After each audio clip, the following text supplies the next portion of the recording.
Welcome to the Draft Deeper podcast. This is your host, Nathan Grubel. Joining me, as always, is my producer, Kevin Black.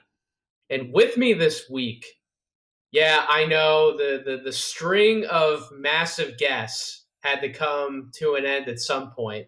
However, I actually consider this person a massive guest, in my opinion. Maxwell Baumboards has been doing incredible work over on his own Substack. He runs his own column. I believe, Maxwell, you pretty much run that column every Tuesday, correct? Yeah. So I started it off on a Tuesday and just out of habit every single week, Tuesday's the day. So that's when it goes up over there. I know it quite literally follows up my column, which I release every Monday. So I've been paying attention to Maxwell's work for a while, and he goes really in depth on a number of prospects similar to me each and every week.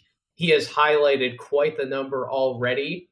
And similar to me, we're looking at our own publications, and we're not even finished with January yet. I know that I'm definitely at that 60-plus number in terms of prospects I've highlighted over on the Morning Dunk. So if you aren't subscribed to the Morning Dunk over on No Ceilings, please go do so, noceilings.substack.com. We are pumping out content each day, Monday through Friday. We're recording this on Tuesday, January 25th.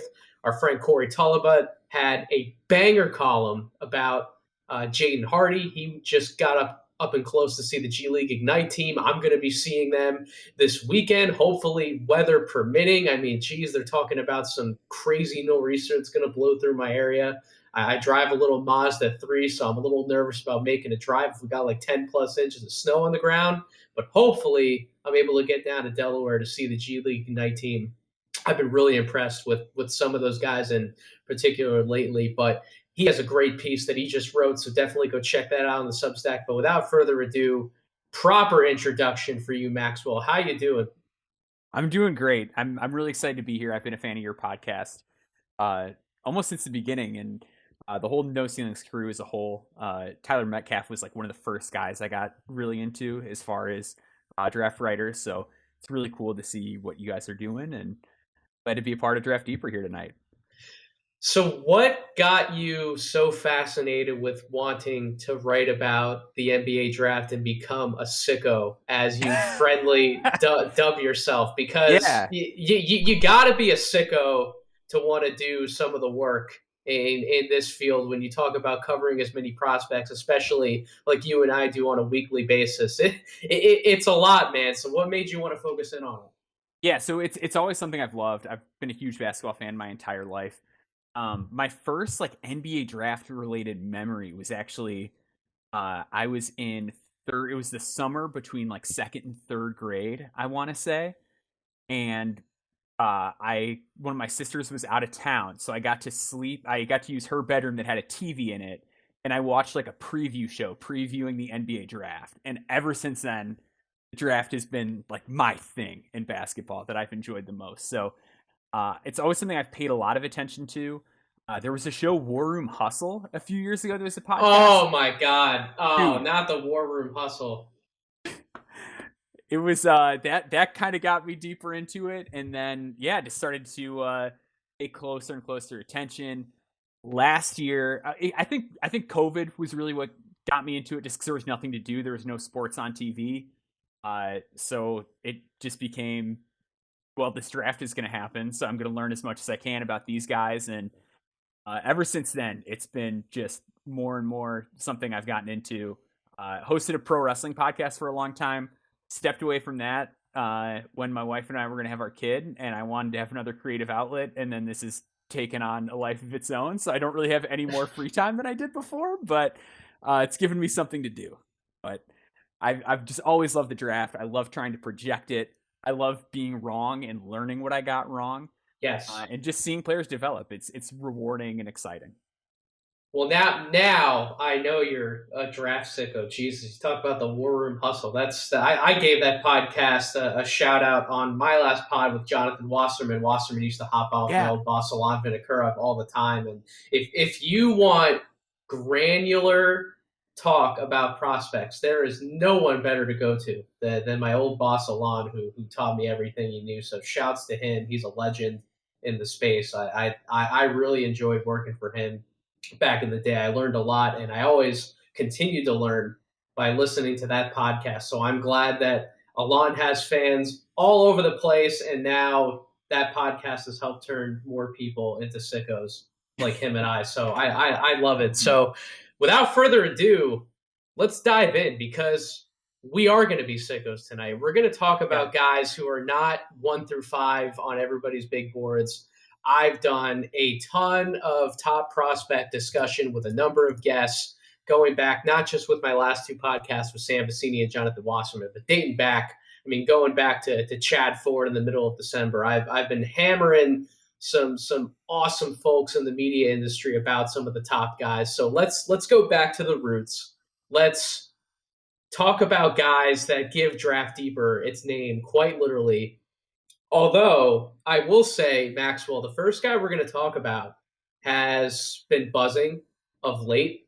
He just hit a great game-closing shot the other day for Marquette against Villanova. That would be Justin Lewis, the Marquette forward, who I have not talked about yet on this podcast. He was one of the very first prospects that I wanted to highlight in the Stock Watch portion of the Morning Dunk way back, my first column of the year. I wrote about him, and I haven't really touched on him since, mainly because I haven't gotten around to watching a lot of Marquette basketball, to be perfectly honest with you. But you take a look at some of his recent splits, he's been putting up numbers, he's been hitting big shots. You look at his statistics overall, 15.8 points per game, 7.9 rebounds, 43% from the field, 32% from 3, 77 from the free throw line, 62nd percentile in terms of total offense, 38th percentile in terms of total defense. I could run through a number of percentiles in terms of where he ranks. I don't think the numbers do him justice, Maxwell. And he is a young prospect. He's only 19.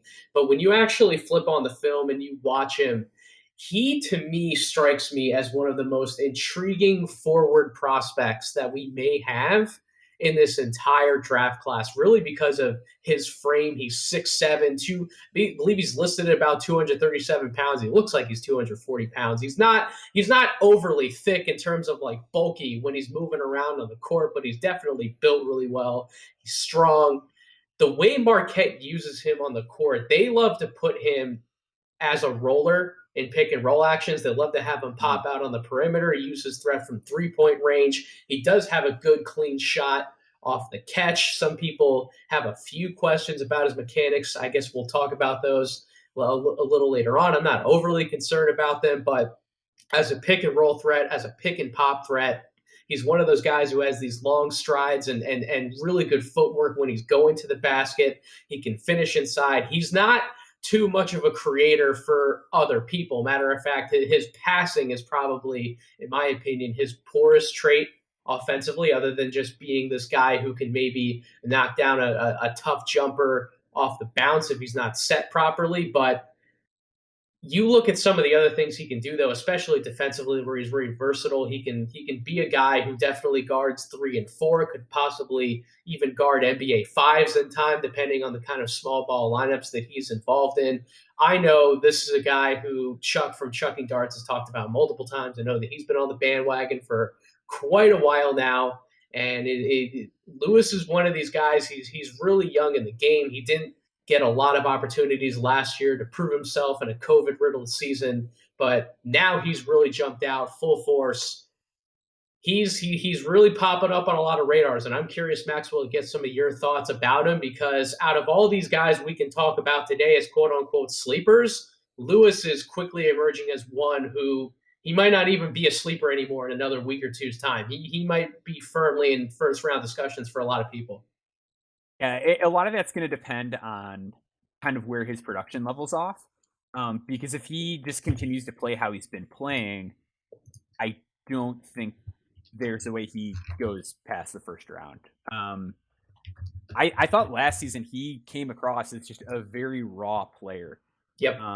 And part of it too was I think he had some injury issues, if I'm remembering. Like I feel like I remember seeing a lot of Marquette games where it's like, oh, I'm going to check out Justin Lewis, and he wouldn't play.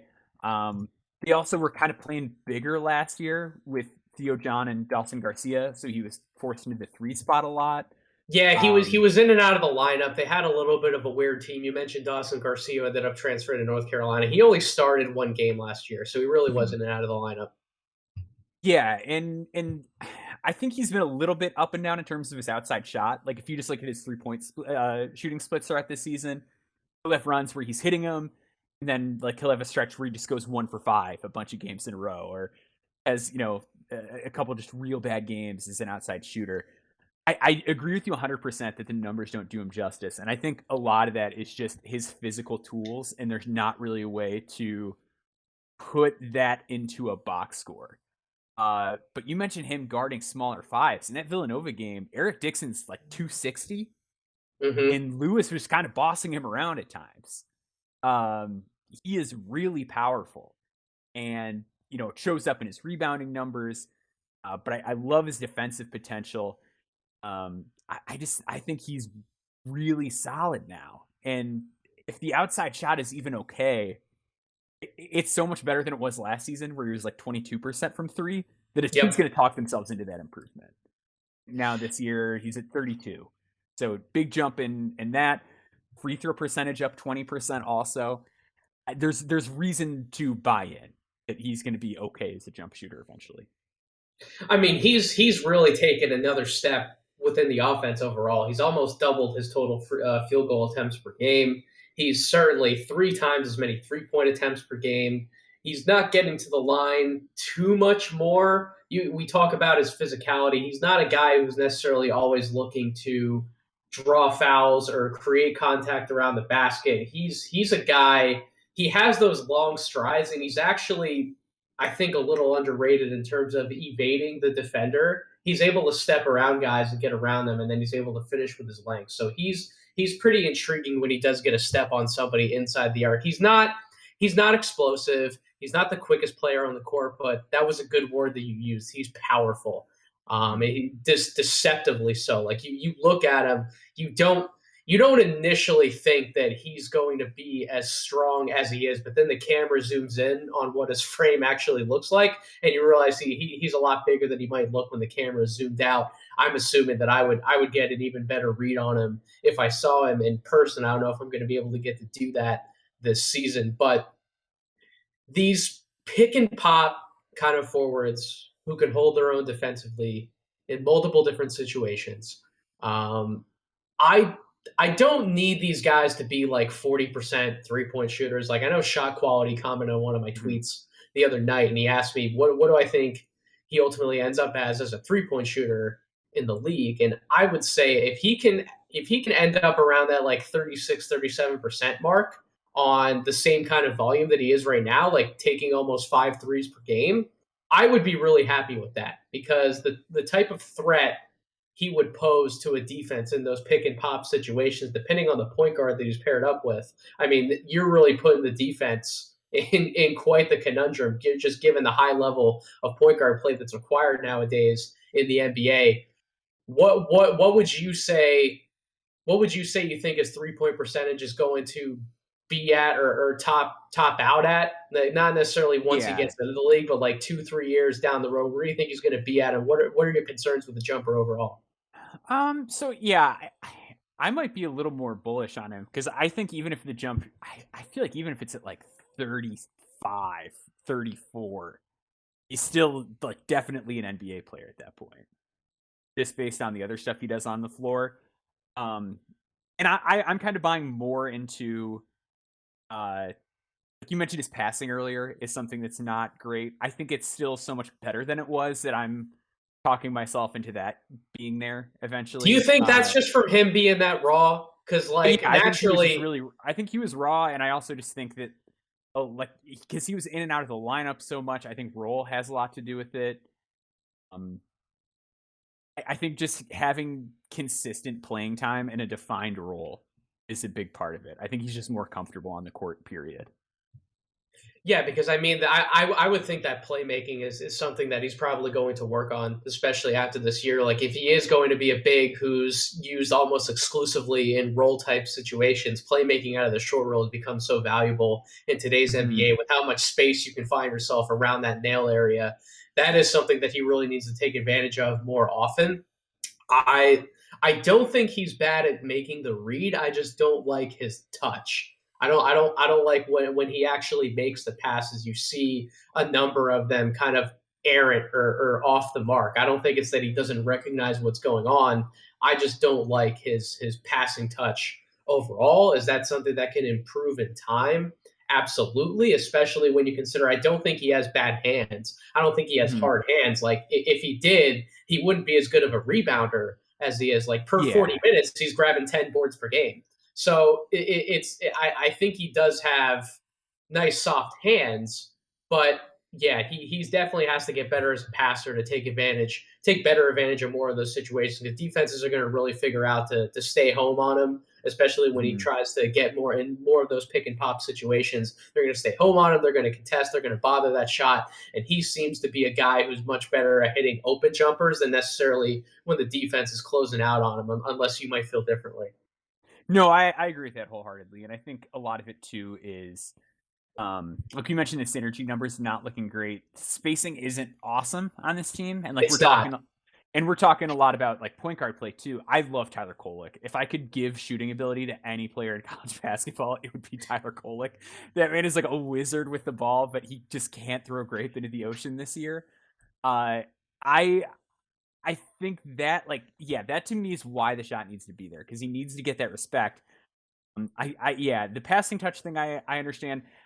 I also don't love his handle.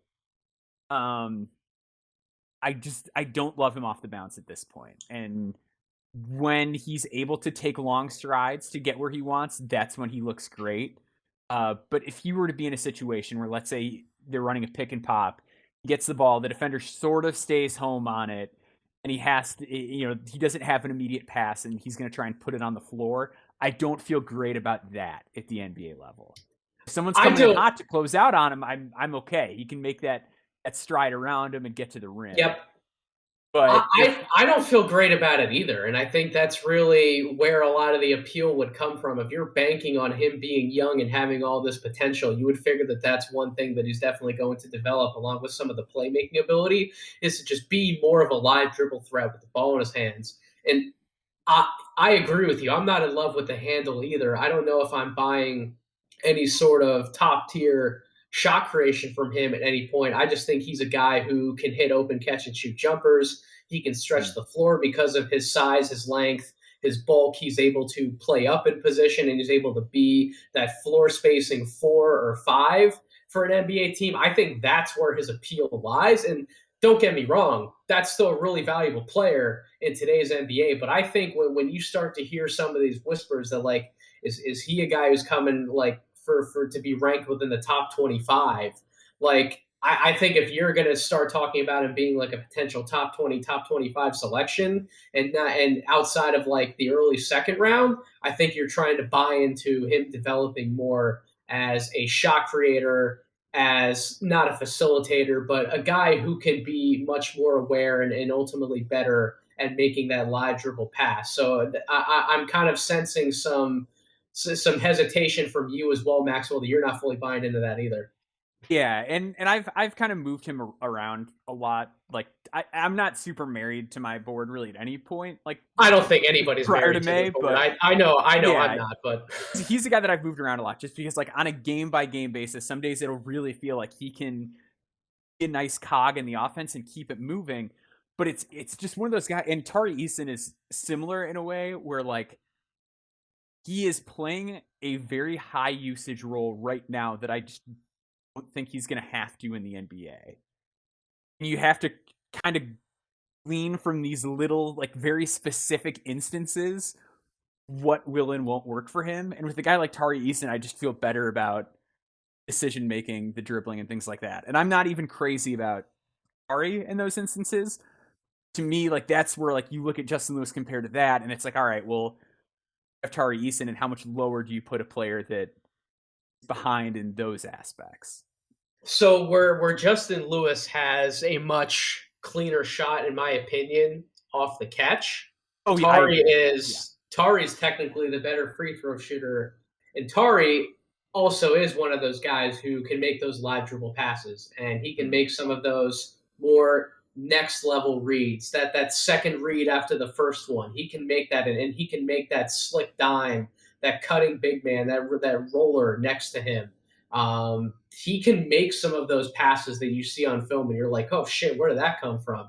I don't see Justin ever necessarily getting to that point. I don't think he's as smart of a player as Tary is, and I think I'm glad you brought that name up because that's a decent comparison, I think, for where if you're buying in on Justin Lewis, you think that he might be on that same level of like a Tary Easton, where I have Tary Easton within my top 20, and I think he's going to stay there for the rest of the year.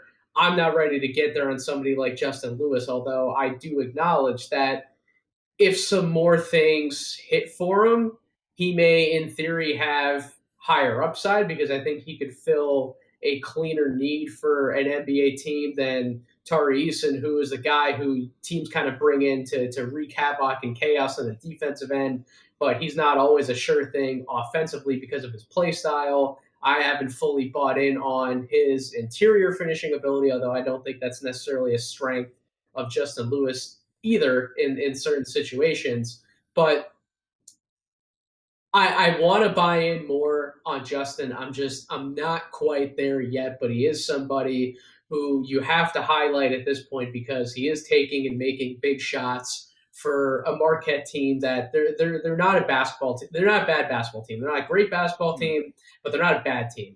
And you do have to highlight some of these players, especially these young guys who they are putting up numbers and they're looking good in certain situations doing it. When you fill the type of archetype, the type of role that Justin Lewis does, he fills a valuable mold for an NBA team. We'll just put it that way. So I think we can leave Justin there. So if you did have to rank him today, though, Maxwell, where is he currently falling on your board? Like that early second round range, I'm assuming. Yeah, I'd say early to mid second round. The other thing with him too is like really banking on the defense with a guy like that, just because of those physical tools. But in the UCLA game, Jaime Jaquez just killed him with counter moves. Mm-hmm. That's something that he's really struggled with. So he needs to get more kind of patient on that side of the ball too. So I'm a little tentative as far as buying into him as like a ready-made NBA defender. I don't think he's going to embarrass himself on defense if you made him play in a game tomorrow, but I don't think he's like future all defense either. I agree. He's still raw in some respects on both ends of the floor, and a team is still going to have to be patient developing him, which is why it'll be really interesting to see if a team does reach for him, maybe in like that late first round range, because a good team just wants to grab him, put him in their development system, versus a team that can swing back around and get a player like him with his upside in the early second round.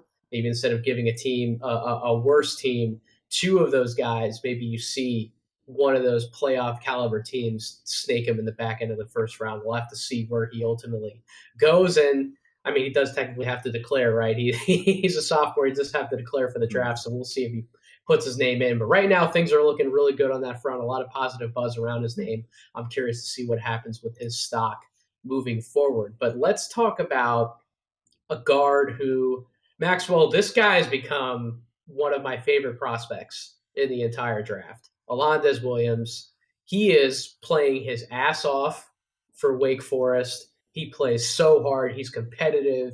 He's tough as nails. He's averaging 20 points per game, 6.8 rebounds, 5.1 assists, 54.5% from the field, 33.7% from three-point range, almost 73% from the line. He's averaging a steal per game, a 27.8 PER.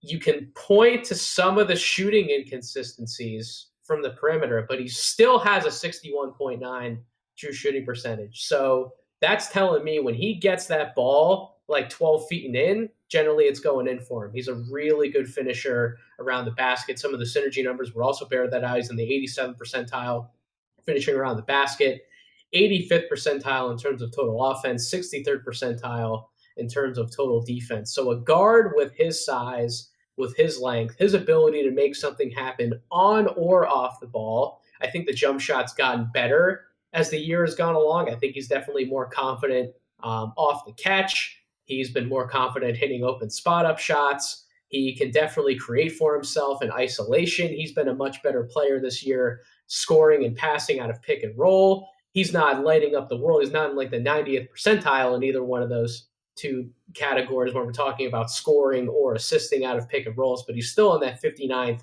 60th percentile, which is still really good for a prospect. He's in the 72nd percentile in isolation scoring, as well as isolations, including passes. The bottom line when I read off a lot of these statistics, Maxwell, is he can do a lot of different things on the court, and he comes with experience. He's not a freshman. He's not a sophomore. He's an older player. Do people like to take older players with like top 25, top 30 picks all the time, unless they're truly, truly, truly spectacular? No. But in my opinion, I can just see him translating so well to the NBA game, especially when you factor in how he likes to get out in the break, score, and handle the ball in the open court. He can just make so many different things happen. He's a tough as nose defender. He will likely be able to guard ones and twos. I won't say he's going to be any leader like a lockdown defender at the guard spot by any means, but he's definitely going to give some of the other ones and twos in the NBA some problems. I really like everything that he brings to the table. You watch somebody like Ayo Dosunmu, for example, for the Chicago Bulls, who obviously has more upside, in my opinion, than Alondes Williams because he's really transformed himself as a pull-up jump shooter. But you watch a guard like him come into the NBA, he wasn't as valued as some of the other guards in last year's draft. But if you come in, you let him be himself, you don't put too much on his plate, you let him come off the bench, or you let him start next to one or two other guys who can create for themselves as well as for other people, and you let Alondes be Alondes, similar to how the Bulls are letting Ayo be Ayo. And I could see some really explosive results for a good team. I think he's being undervalued at this point in this class, although as you mentioned before, you're starting to hear some other people talk about him a little bit. But where are you at on Alondes, Maxwell? What do you see from him? Where do you like him in the draft? So right now I'm in sort of that same range. I have him kind of early second as of now. It's funny you mentioned Iowa. I'm in Illinois, so I'm about an hour outside of Chicago. So seen a lot of Iowa the last couple of years. To your point about Iowa as a pull-up shooter, definitely. But I think something that makes Alondes so special and something that I'm very excited about for him at the NBA level is if you look at the synergy numbers in the half court, 42.6% of his shots come around the basket. Yep. That man gets to the rim with ease. Yep. And I think when he's playing on a more spaced out, bigger court in the NBA, that's going to be there for him. And I also think something that, again, we bring up Ayo, that Alondes is going to have going for him. I think a lot of people early in, like, just early projections of rookies and young players coming to the NBA, something a lot of people fail to look at is who's going to win the trust of a coaching staff. And I think a player like Alondes will, because he's going to play so hard. He's going to get in. He's going to mix it up. He's going to get rebounds. He's going to make the right passes. He'll keep the ball moving. And the mock draft that Stephen Gillespie and I did the other day, I took him for the Boston Celtics. Like, to me, that's a great fit for him. You have other, high-level initiators, but here's a guy who every once in a while, he can get to the rim. You can run a little ISO for him. You can run some interesting pick and roll stuff. It's just another playmaker on the court you can trust and is going to give you energy. So I'm really into him. The way I do my notes for players, I kind of build on it throughout the season. It's just become more and more glowing as every week goes on with him. Obviously, the outside shot, it's a little bit concerning, but I think it's good enough. And if he can get into the paint, I think he can survive, even if it's not above average. And that's the thing, is that he just has to be enough of a threat in catch and shoot situations to the point where he gets that defender to close out on him. They have to respect the shot, and he's going to get around that defender more often than not if they come to close out on him. And exactly, once you get him moving towards the basket, it's like all hell breaks loose because he makes some really exciting one-handed live dribble passes. He literally just whips that ball to the corner, or he throws some flashy bounce pass inside. Like, he is a master of flair once he gets moving to the basket. And you mentioned his finishing ability when he gets there. He is a strong physical guard at 6'5". He doesn't back down from a challenge. He has good touch around the basket. And yeah, I think his jump shooting will be more predicated on him being able to knock down those 1-2 dribble pull-ups once he is able to get inside the arc. Maybe he's not quite able to get to the basket, but he can hit some of those 1-2 dribble pull ups. And then if he's enough of a threat off the catch to be able to open up the rest of that game for him, yeah, I think he can be a really, really dangerous offensive player in the league. That Boston fit, that would be awesome because that still gives Boston more size on the perimeter. You're talking about if they would keep Marcus Smart, you would have Alondes, Marcus Smart, Jaylen Brown, Jason Tatum. That's so much versatility, so much size, plus positional size. That would be a truly fantastic fit. Has he definitely been one of the more exciting players in this class for you? Because he has for me. He makes my jaw drop every time I flip him on. Yeah, and him and Jake LaRavia too. It's like a kind of a match made in heaven as far as just having this bursty guard and a nice, floor spacing forward with good size. So I've really enjoyed Wake Forest a lot more than I ever anticipated coming into this season. I didn't think they'd be appointment viewing, but here we are. You mentioned his live dribble passing, and I think something else that I really love about him in terms of NBA translation is how quick he gets his passes to where they need to be. Because it's one thing to see it, it's another thing to be able to do it with one hand, but just the fact that it's a lightning quick delivery, I really like too. He's not going to give defenses time to recover. And yeah, I think in terms of just athleticism too, he's there. He's a good athlete. He has an NBA ready body. And his handle and his footwork are good enough too that I think even though it's going to be a little bit tougher for him to get where he wants in the NBA, he has real craft. Yep. It's not just, I can catch and go really well, or I can beat you in a straight line. There's real skill to his game. And people want to talk about as a negative. He's had some games, particularly that middle stretch where Wake Forest played Syracuse, Duke, and Virginia, where he was piling up turnovers, and he definitely had negative, sometimes 2-to-1 turnover to assist ratio in some of those games. But Alondes won't have nearly as much responsibility offensively in the NBA than he did in those games. Like teams like Syracuse, Duke, and Virginia are loaded with, in Syracuse and Virginia's case, they're two really well-connected zone defense teams. And then in the case of Duke, when they are running a much more man-focused defensive scheme, they still have bodies on that team like that. In that situation, you're talking about him going up one-on-one against guys like Trevor Keels, Wendell Moore, A.J. Griffin. Like those are really tough defensive assignments or defensive teams to go up against. And when you have so much responsibility, when you're one of two guys on the court who can consistently make something happen, you mentioned Jake. Defenses can key in on you much more differently than it will be in the NBA when defenses have to pay attention in a lot of different respects to almost everybody on the court. Maybe in some situations you're in like a 4-on-5, but you never feel like you're overwhelmed and you're in like a 2-on-5 situation like Alondes was going up against some of those teams. So I think the turnovers will be something that works themselves out as well. He averages 3.3 per game. He's not quite at a 2-to-1 assist to turnover ratio, but just the responsibility that he has, sometimes the spacing that is ultimately not working well. I think once he gets in an NBA court that you mentioned that, Maxwell, that is spaced much more to his benefit.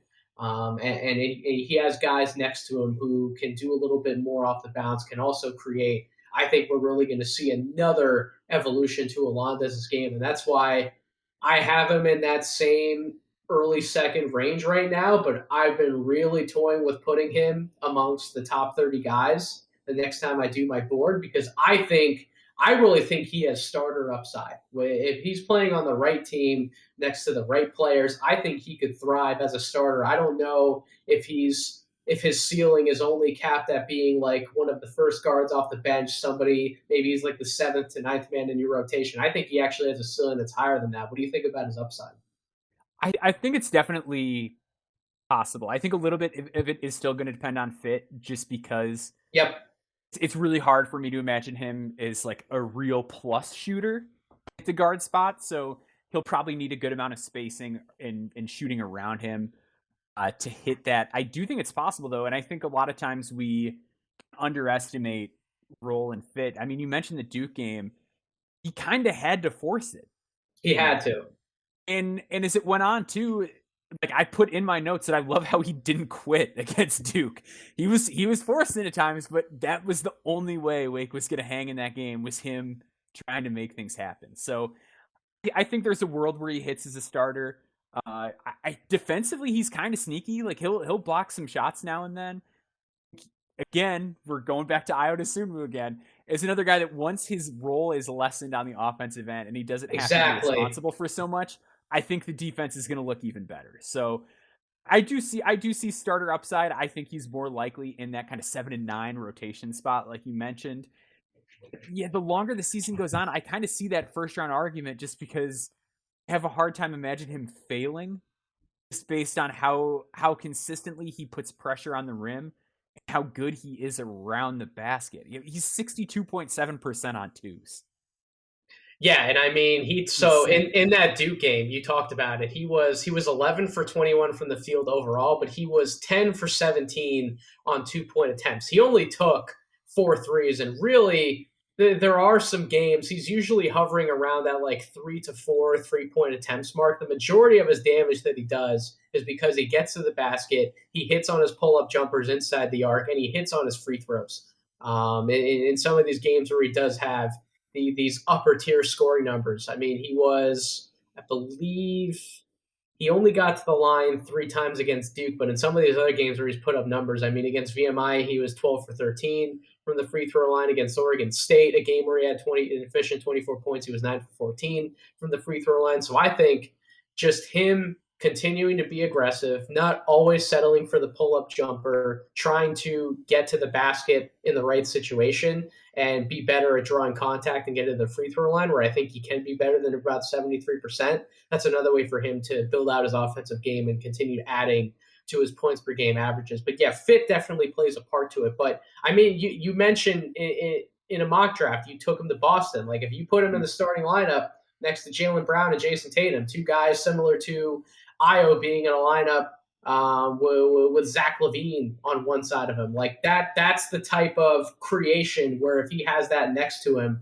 that takes so much pressure off of him to be the only guy handling all of the creation on offense. So that really would free up his game. So I agree, in the right context, if he has the right personnel around him, I think he can be a starter at worst. I do think he's a long-term 7th through 9th man, or maybe even a 6th man on a good to great team. And that to me is a valuable commodity to have. If you know that's what that player is going to be, that can absolutely justify taking him at the end of the first round, especially with this class, like 25 to 60. I'm sure you would agree, is just so much uncertainty right now. We don't even have a good idea at this point yet in the year of who we think is actually going to be available in the back end of that first round. So having that type of information and that type of valuation with Alondes, I think gives him a really good shot to go at the back end of the first round. So let's move to a guy who I've seen up close and personal, plays close to home to me, Jordan Hall at St. Joe's, 15.1 points per game, 6.7 rebounds, 6.6 assists, only shooting 39% from the field, about 36% from 3-point range, and close to 74% from the free throw line. He only rates out in the 35th percentile in terms of total offense, but you break down the synergy numbers in terms of shot making in the half court, and he rates out pretty well in a number of areas. 83rd percentile in isolation, 72nd percentile on spot ups, 88th percentile in terms of isolations, including passes, 61st percentile in terms of pick and rolls, including passes, 58th percentile on jumpers, 82nd percentile finishing around the basket, 62nd percentile on catch and shoot jumpers in the half court, and 61st percentile all jump shots off the dribble. That is a pretty good shot profile from my estimation, one that speaks to more offensive upside than just those raw percentages do. And like I said, I've seen Jordan up close and personal.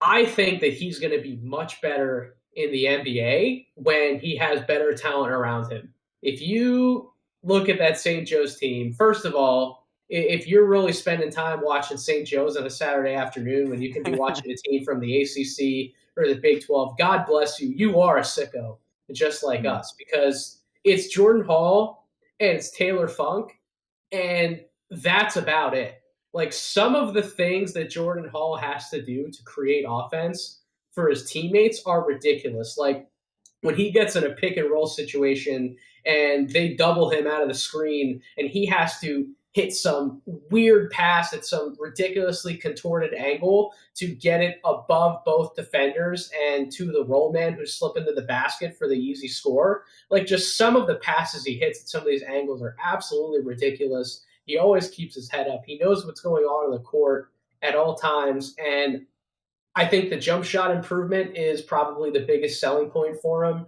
right now to potentially be somebody who goes in that late first round range. You see some of the step back threes he's really added to his game, his step back jumpers in general, whether it's inside or outside the arc. So that shot making has been really encouraging this year, but his life is just so much tougher playing at St. Joe's.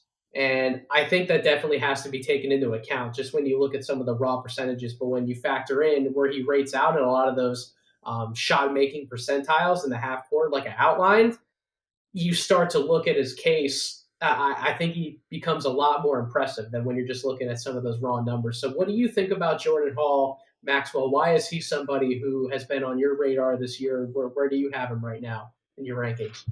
So I'm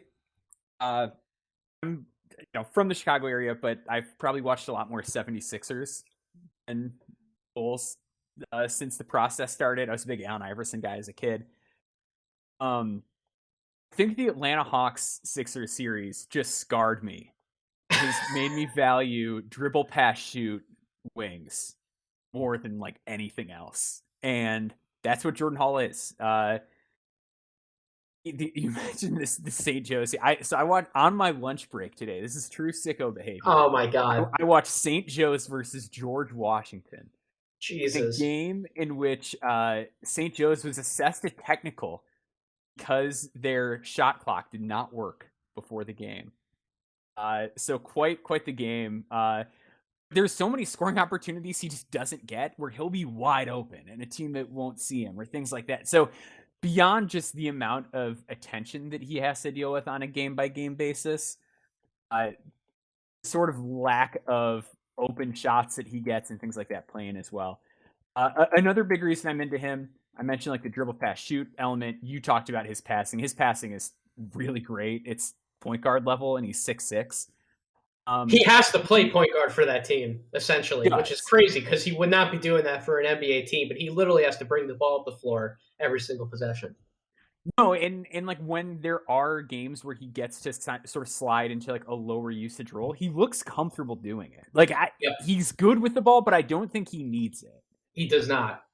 I think he also has done a wonderful job of just improving upon critiques that were made of him prior to the season, which is something I'm a big sucker for. So on Synergy, if you look at his numbers at the rim, so like around the basket this year, he's 64.7%. Last year he was 46.2%. Spacing isn't good, but I think a lot of it was he was really put off by physicality. There would be times in games last year where it just seemed like he would either shy away from competing for a rebound or he would contort his body way too much to avoid getting bumped around the rim. A lot of that has just been cleaned up and is out of his game. He's so much more comfortable dealing with the physical side of basketball at this point. And it's really paid dividends for him. If you look at his shooting percentages, maybe it doesn't see, 42.7% for two. It doesn't look great. He's still not getting to the rim as much as you would like. But when he's there, he's doing so much better. I like guys that get better where they need to. And I think he's more attentive on defense as a whole too. So much of his problems are just situational. And I think if you put him in a good environment and he doesn't have to do as much, everything's going to look a lot better. And he's really intelligent. He's vocal. He's a leader. I know one of the things I was talking about last night, I commented on one of Jam Hines' tweets, another fellow EV Hooper / BBA Hooper. Mm-hmm. He was talking about how he loved seeing Jordan Hall be able to walk over to his teammates and have a conversation with them. And that was something I really took away from seeing him in person as well. He's always calling things out. If somebody makes a mistake, he is not shy to walk over to them and try to explain to them what happened. But they respond to him, though. That's the thing, is that they actually view him as a leader on the court. They embrace how vocal he is, how much of a quarterback he is at times on both ends of the floor for that team, and they respect him. And I think there's something to be said for that, because Jordan Hall is not somebody who's looked at as like a top 5, top 10 pick in the draft, right? Like I think if he goes late first round, that's probably like best case scenario for him. So it's not that he's this overwhelming talent on the court to the point where, this lead by example is like exponentially more than what it's been for him on the court. But he is a really good player. And he's somebody who is seeing every single play on the court 2 to 3 steps ahead. He's essentially like another coach on the court for his teammates. And when this team wins games, it's generally because of what he's ultimately seeing and able to handle on the court. So in terms of leadership, I love everything that he brings to the table. I had him on my podcast last year. He was a great guy to talk to, smart guy, funny guy. I think that stuff matters when I'm doing an evaluation like this. He's just the type of player I would want to have in my locker room. Is he a high usage guy on offense? Probably not. But at the same time, you mentioned dribble, pass, and shoot wings. I also like wings who just give a shit and know what they're doing on the court.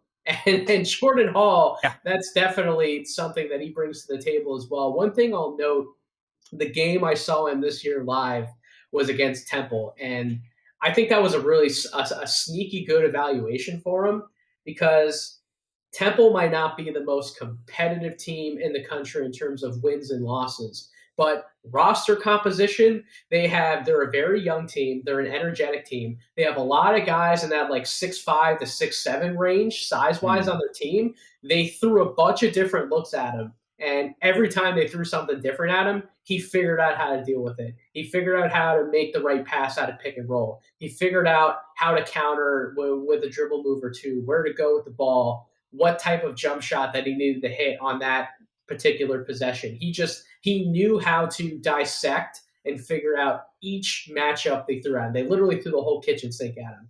And I think that's something that's very valuable to have off of an NBA bench. You need guys who can just figure things out on the court, especially when we're talking about, second units. And coaches are generally a little more eager to try different things with a second unit. They can get a little more creative at times depending on the personnel they have. Maybe they're bringing in a second unit that's a lot more defensive focused. Just maybe they aren't a lot of awesome shot makers, but they're focused on just stop the bleeding, contain it, and make sure once we get our starters back out on the court and we mix in more of our starters, that's when we'll get going on offense. But just stop the other team from scoring. Don't let a lead get bigger or keep a lead.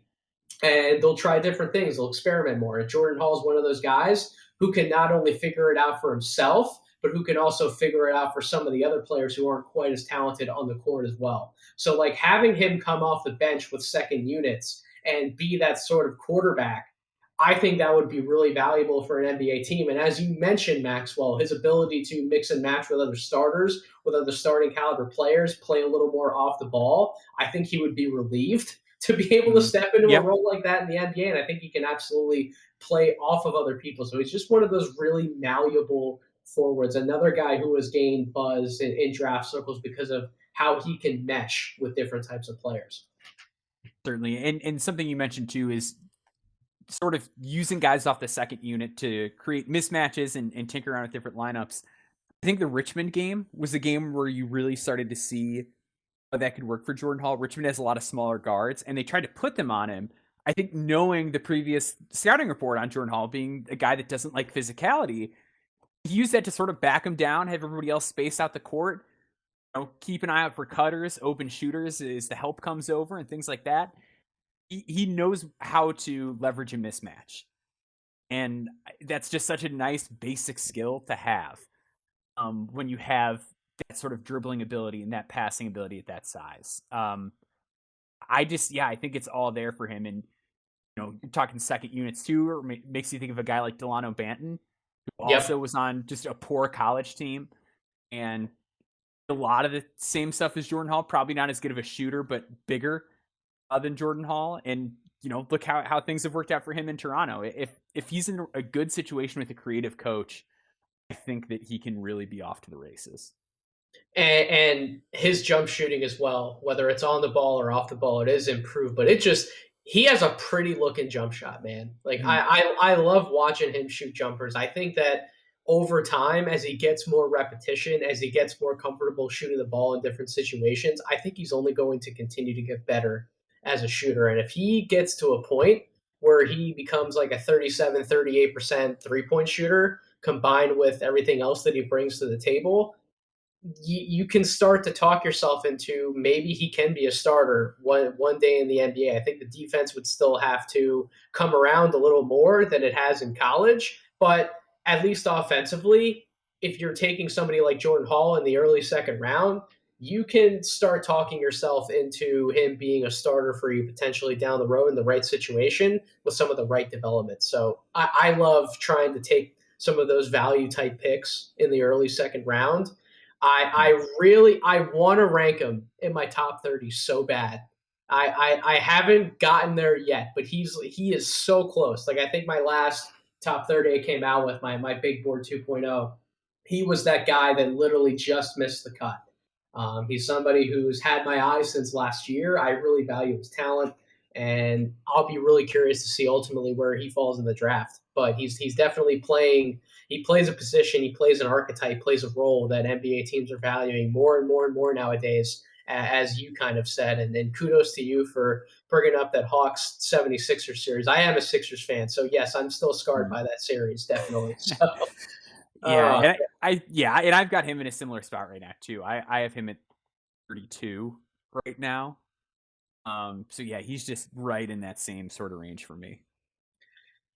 Orlando Robinson, the Fresno State big man. Maxwell, I wrote about him this week in my column, and I had some positive words to say about him. It's not like I necessarily have negative words to say about him.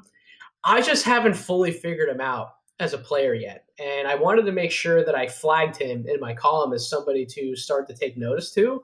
And I was hoping maybe my column would generate a little more conversational buzz around him, a little more than what I've seen already, and get some opinions out of people to really start to piece together what kind of player he is, because I can't fully figure him out. He's in the 90th percentile in terms of total offense. He's a near 20 points per game scorer for Fresno State. He's almost exclusively like this post-up type big who looks to face you up. He loves going to that fadeaway type jump shot. When he does step in, he can hit a hook shot over either shoulder. He is a little ambidextrous finishing around the basket. He's actually, by the numbers, he's in the 87th percentile finishing around the basket, which is good. I mean, he's 7 feet, but he also loves to operate in that like 10 to 15 foot area on the court. He finishes really well in transition. He's good off putbacks. He's in the 92nd percentile when you factor in isolations, including passes. So he's not inept to finding the right man when he has to either. He likes to share the ball.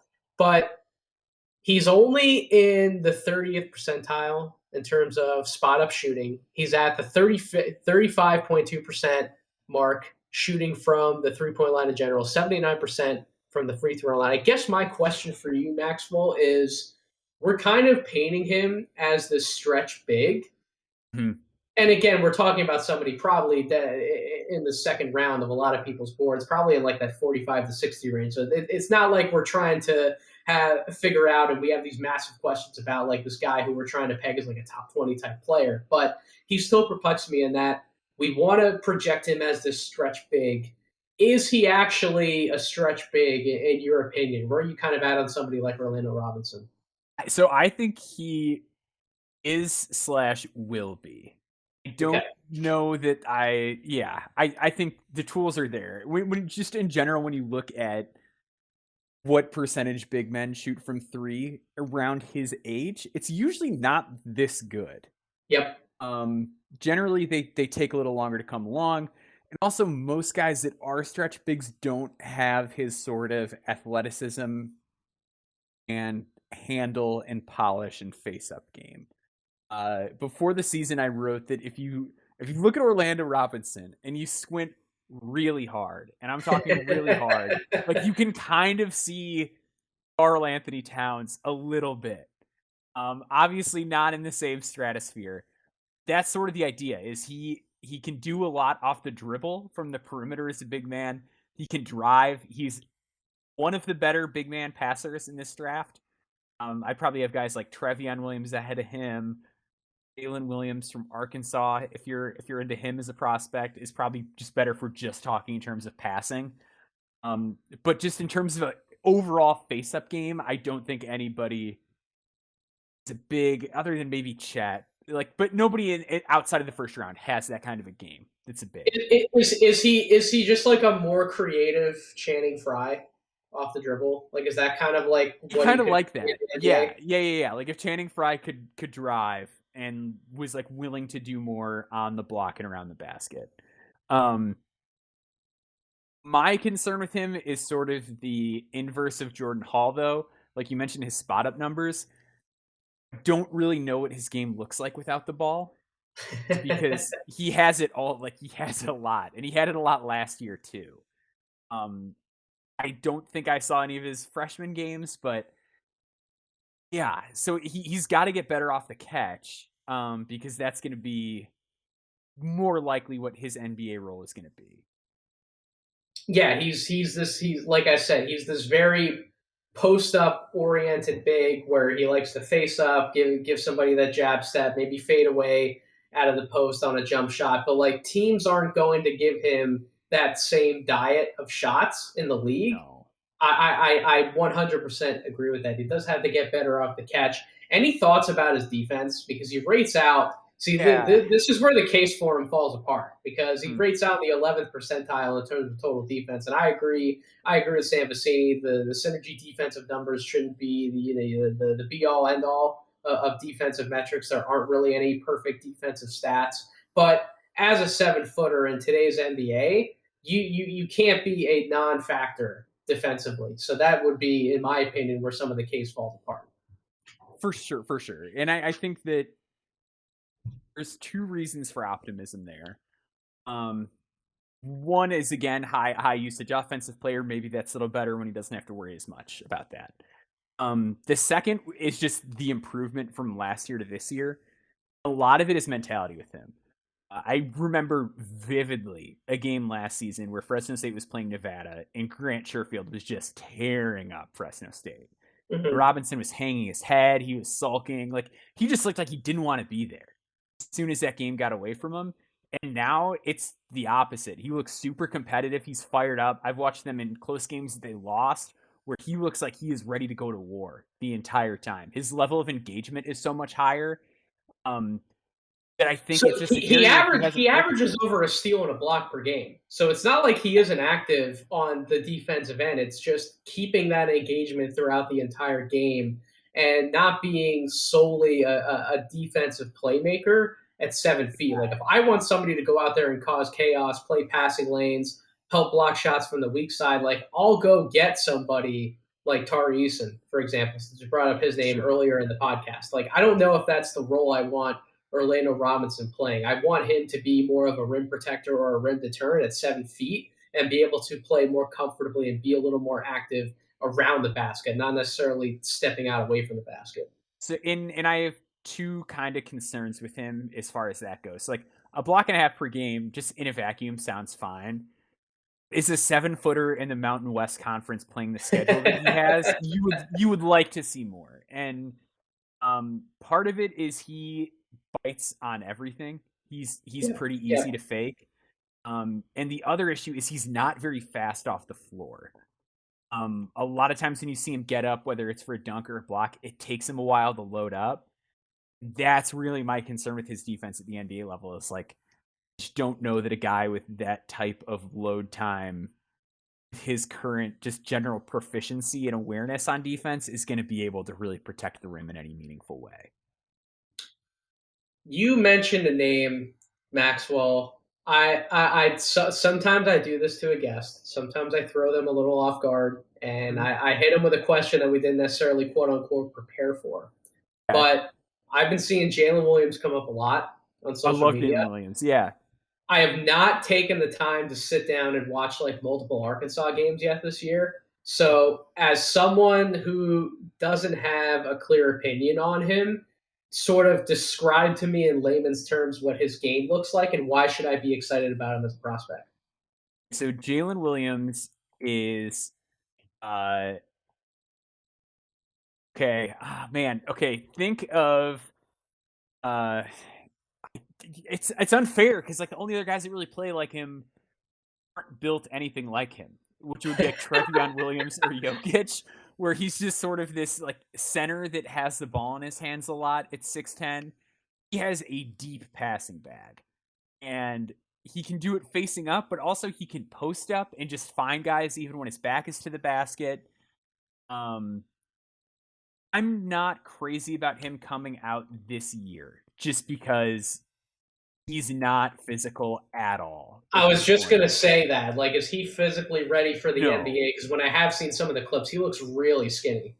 He's listed at 245, and there's no way. Like, he doesn't like to set screens. He just doesn't have great defensive instincts. Like, I think his block and steal numbers are okay, but there will be times where guys will sort of just like dribble into the paint and throw up a floater in front of him and he won't get his arms up. Just little things like that kind of drive me crazy as someone who played center like growing up. He can't really get where he wants in the post. And he's gotten better about it, but he just had this like some weird habits where he would like a shot would go up and he would completely turn his back to the basket to find somebody to box out instead of just knowing where people were ahead of time to box out. But he the idea of him, I think, is as a stretch big, but he's again so much further behind Orlando Robinson. Like he's a fine free throw shooter, but he's 23% from three this year. His passing is so good though. Like he is in similar tier to Trevion Williams, but he can't get to where he wants on the floor like Trevion. He doesn't have the post game that Trevion has. He doesn't have the strength that Trevion has. His general instincts as a whole, even on defense, I think are behind him, even if his counting numbers are better. So that's kind of where I'm at with him. I want him in school for another year. So the tweet that caught my eye the other day was when Sam from Draft Dummies, who does the Locked On NBA Draft podcast, put out a tweet and he said that he would take Jaylen Williams ahead of any of the other bigs that we're probably talking about in that late first, early second range, like the Mark Williamses of the world, the Walker Kesslers of the world, the Kamagates of the world. And I was like, so I haven't seen a second of this dude. And someone who I respect in the draft space is telling me they would take him ahead of some of these other guys who I'm a fan of. Like, okay, I guess I got to sit down and I gotta pop on some Arkansas film. But you're saying that you would prefer to let him marinate for another year and see what he looks like next year. Sure, I have him like barely outside the second round right now. So if you were to go pro by the time other people pull back, I'd probably say he's a draftable player. I just like to see as much of an actualized product as possible. Like I want to see just a good productive player before drafting somebody. And I just have real concerns about how he would score in the NBA just based on his frame and inability to shoot from the outside as of now.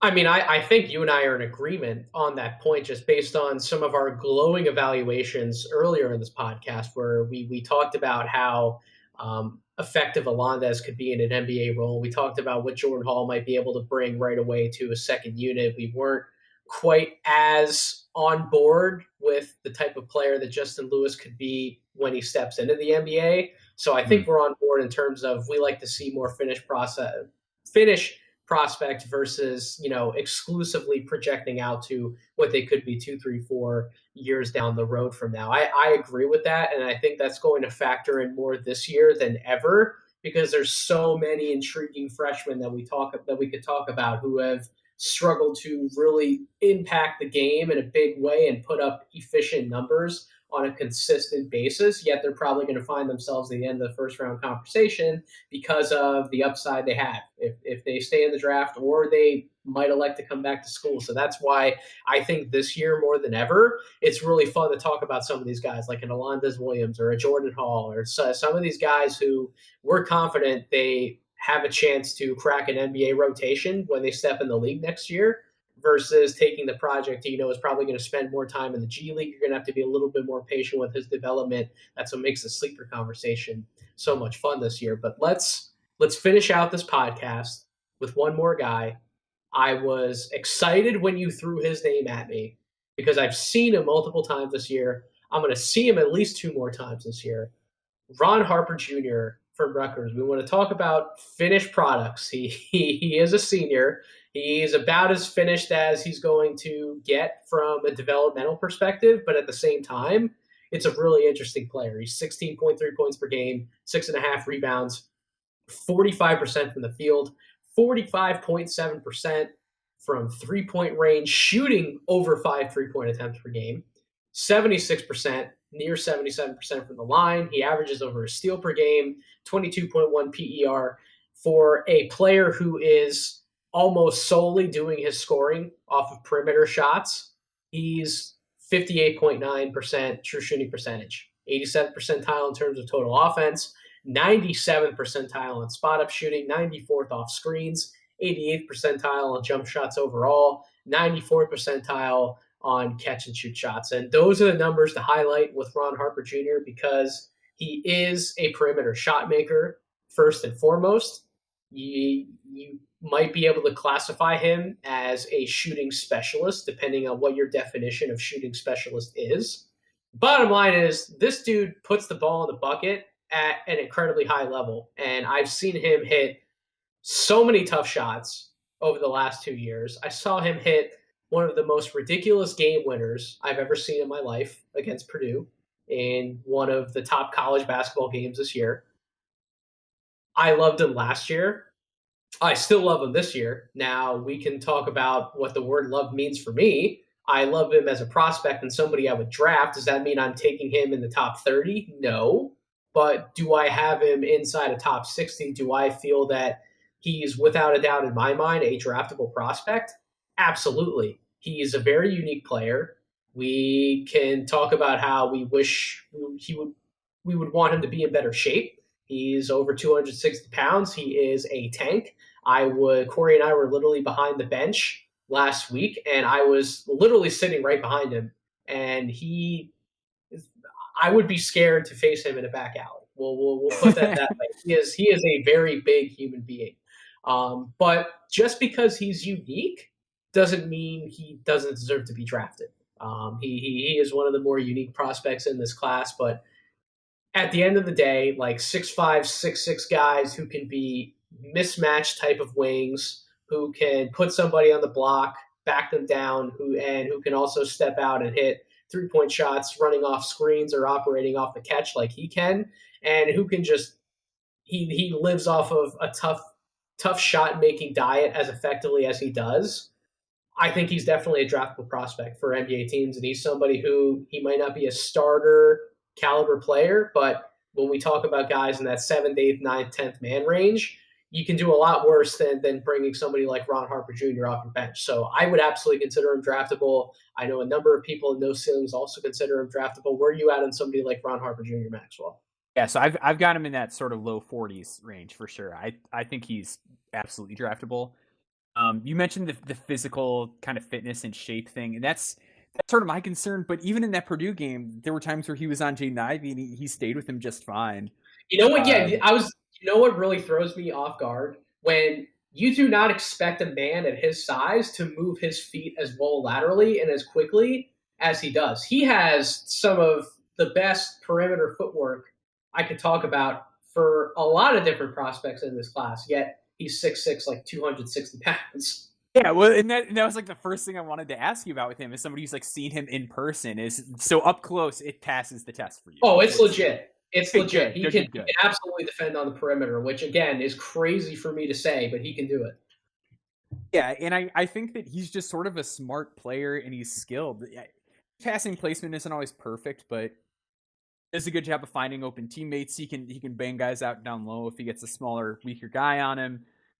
Much like the coming off of screens and stuff like that. Like his 3-point shot arsenal is really good this year. And last year, I think his percentage kind of hurt because he had to do so much shooting as a creator, like just doing stuff out of the dribble. It's never going to be his role in the NBA. maybe if he needs to in a certain situation, he can do it and be fine. He won't embarrass himself, but he's going to be more of a catch and shoot player at that level. So I'm totally on board with him as just a nice role player. You think about the type of players that Minnesota likes to put around somebody like Karl Anthony Towns, or that the Denver Nuggets like to have around Jokic. I just really buy into him in terms of his defensive instincts, and I really trust him as an offensive player. So you would classify him, or would you classify him, I guess I should say, in that like small ball four type of role in the NBA? Because that's what I would envision him as, and that really would also take advantage of how well he plays out of post-ups. It's not just being able to back down similar or smaller sized guys than him and being able to score in those post situations. It's also what he can do from a passing perspective with his back to the basket. Like, he makes some good reads out of doubles in the post. And that to me is an aspect of his game that you can better take advantage of, and something that you don't want to go to all the time. You really don't want to run a lot of post-up offenses exclusively in the NBA, but at the same time, it's something that can definitely throw a team off, especially coming from a player who you're probably not building a game plan around, a guy who, if he's like the eighth or ninth man playing in the game for your team, I doubt every single player on the opposing team in the second unit is going to read as thorough of a scouting report on somebody like Ron Harper Jr., and that's an element to his game that can definitely throw teams off if they're not ready for it. Definitely. I think that he just presents a lot as a mismatch opportunity, and I think between footwork and just instinctually, like, you talk about guys that just know how to play defense off the ball and how to tag the roll man and just what position they need to be in on the court. He's never out of place. Like, I don't think I've seen play, and I'm not watching every Rutgers game, but I haven't seen a Rutgers game where there was a defensive play and it's like, where was Ron Harper Jr.? He missed. I'll tell you what, he did a really good job on Keegan Murray the other night, who everybody's talking about. Keegan Murray is like a top 8 pick in the draft, myself included. He did a damn good job on him, and he really made Keegan Murray work out of some tough spots on the court. Obviously, when we talk about him being rated out in the 87th percentile in terms of total defense, obviously a lot of that has to do with the team overall, how that team approaches playing defense, how they scheme. But Ron Harper Jr. does his job within a team construct defensively. And I think that, Maxwell, when you bring up how you don't see him out of position, you don't see him doing stupid things defensively, he's been well coached on that end, and I think that's going to translate to the NBA. He might not be the best individual one-on-one defender, but in terms of playing team defense, sliding his feet, doing the little things, he can absolutely work playing defense in the NBA. Yeah, I think just between that and buying his shot, I know that he's an older prospect. I know he's not super athletic. It's hard to get overly excited about a guy like Ron Harper Jr., but I think you reach a certain point in this class where there's been players that have underachieved and things like that it gets really hard to pass on him at a certain point. Like, especially for good teams that are going to look for a cheap asset that they might need to play in important games at some point.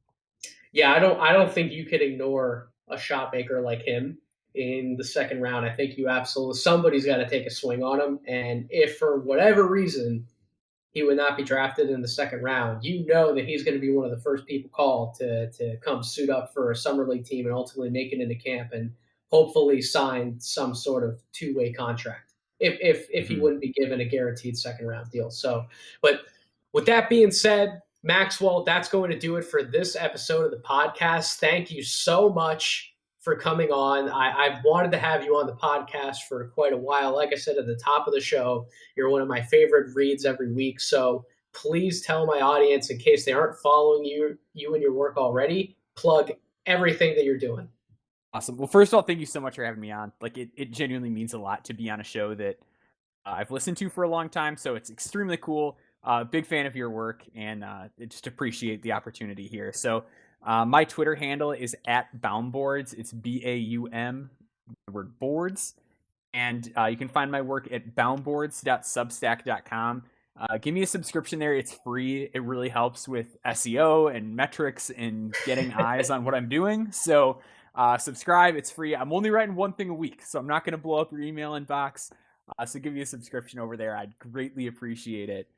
And yeah, that's where I'm at. And also pickandroll.substack.com. Myself and Stephen Gillespie doing some collaboration work over there. We just did a mock draft the other day, so you can hear me talk about some of the guys we talked about today and a whole lot of other players, but just kind of where I see them in terms of fit and things like that also. So that was a doozy. It was a 2-hour show. So if you're a sicko, you want to find out who we were drafting, 58th overall, go check that out.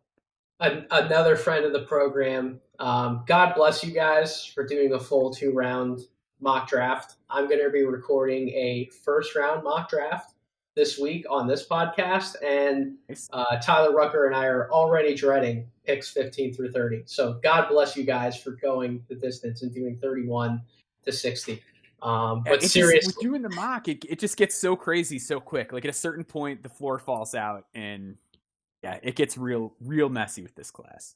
Oh, I can't wait for Rucker to just be sitting there and going, Jesus, Nate, why are you making me do this? It's definitely going to be a part of the audio on that podcast for sure. But seriously, everybody out there, if you're not subscribed to Maxwell Substack, please go subscribe to it. I consider him a friend of this program. I consider him a friend of No Ceilings. He is doing incredible work, and it's my job, as people have highlighted the work that I'm doing, to give me a chance to stand out a little bit.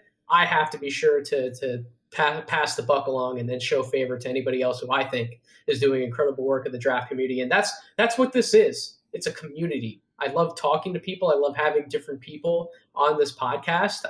We may not be a part of the greater NBA landscape where we have 1 billion people commenting on every single thing we're doing, but we're in a tight-knit community to the point where it just makes the engagement and the conversations that much more enjoyable. So absolutely, anytime I can highlight anybody else's work, I'm going to do it.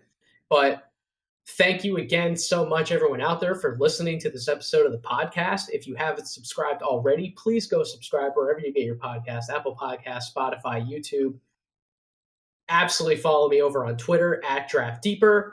And like I said at the top, make sure you subscribe to the No Ceilings Substack, noceilings.substack.com. I know we're hitting you with all the newsletters on this podcast, but I promise if you open up 2 to 3 emails per day, you can definitely make time to open up our awesome pieces Maxwell is writing as much as I am on a weekly basis. So definitely, if you want something good to dig your teeth into, definitely go read some of our work.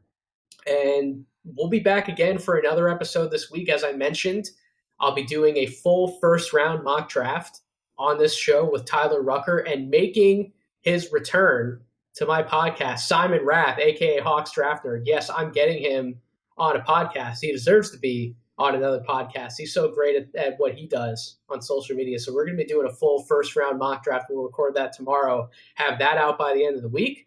But as always, tune in. Thank you so much for listening. Take care, everyone.